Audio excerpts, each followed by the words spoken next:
Mga katambay, ito nga pala ang aking ginagamit sa aking siomai, ang chili bagoong. Ayan, tingnan nyo kung gaano siya nakasarap, kung paano siya ilagay sa siomai.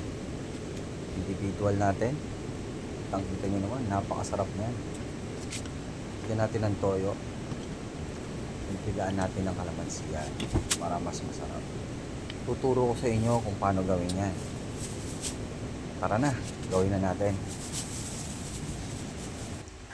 Yan, kailangan natin ng mantika, 1 galon. Sili, kalahating kilo.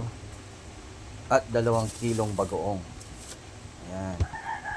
Unang gawin natin, gilingin natin ang siling labuyo. Tanggalin lang natin ang tangkay. Ayan, gilingin na natin. Gawin natin pinong-pino. Yan, nagiling na siya natin. Tingnan yung itsura, dapat ganyan siya kapino. Yan, then ngayon linisin na natin ang bagoong. 2 kilo yan. Kailangan natin yung linisin.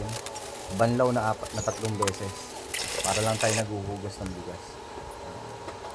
Then sasalain natin yan. Saka natin salain. Then 3 beses natin sasalain. Tatanggalin natin yung alat ng bagoong, papatayin natin yun. Ayan na siya. Saka natin pilian yung mga foreign object na nahalo doon sa bagoong. Tatanggalin natin yan. Ayan, mga katambay, ito na. Ayan, isasalang na natin. Unahin natin ang 1 galong mantika.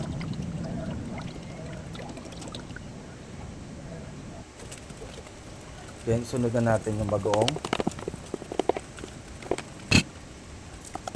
Sama na rin natin yung sili. Paghaluin lang natin yan, mga katambay. Tsaka natin haluin. Ganyan lang. Hintayin lang natin yan. Ngayon na medyo matagal na lutuan, maabot ang kalahating oras hanggang isang oras ang lutuan yan. Kailangan nating halo tayo ng halo para hindi dumikit. Kasi masusunog yung ilalim yan eh. 4-8 natin hahaluin yan. Lagi natin bibisitahin para haluin.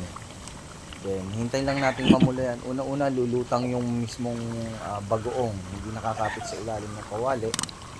Then maunti-unting mamumula yung mantika. Ibig sabihin naluluto na yung sili at naluluto na rin yung ating bagoong.